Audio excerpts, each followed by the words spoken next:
I want to talk to you about capital punishment.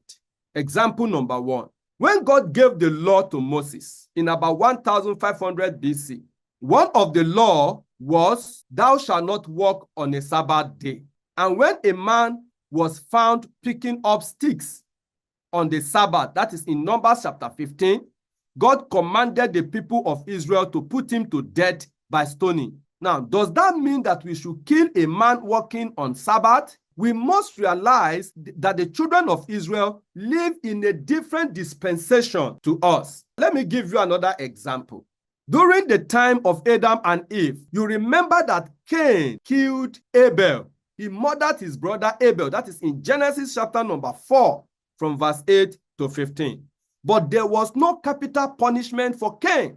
God had not yet allowed it. Furthermore, God put a mark on Cain so that no one would kill him. And after the great flood, God instituted a capital punishment for murder. That is in Genesis chapter 9, verse 6. As I said, when God instituted the law of Moses, capital punishment was administered as well for walking on the Sabbath. Some other offenses would also result in death by stoning, such as the worship of idols, the worship of adultery, homosexual act. You remember the woman that was caught in adultery. And they brought that woman to Jesus and they said, the law of Moses commanded us that we should stone this woman to death. What do you say? Was she stoned to death? Why would God instruct some people to kill somebody that has killed? And then the same God protected Cain, who killed, from being killed. Now, if you're a careful student of the Bible, you will now begin to ask questions. What is going on here? This is a sure sign that God works dispensationally. Now, let's go back to the text. The text said, God repented that he made man. And he said, he's going to wipe away human being from the face of the earth.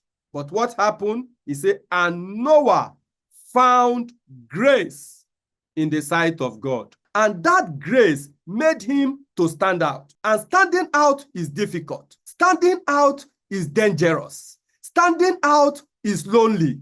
Standing out is ridiculous. Standing out is shameful because you no longer could fit in. This is what happened even till today when you found grace. All through the Bible, there are different dispensations.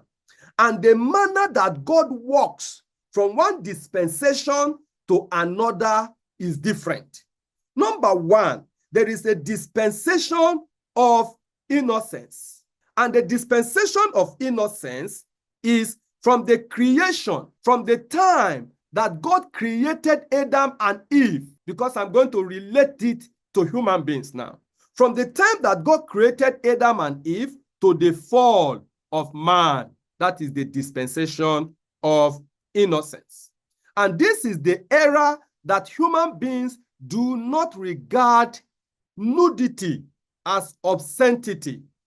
They walk naked without shame. Why? Because of innocence. They are innocent. And this dispensation lasted for almost 4,000 years. The dispensation of innocence is from the creation of man to the fall of man. And the key player during this time is Adam and Eve. Adam and Eve. These are the most popular, these are the two popular persons that lived during this dispensation of innocence.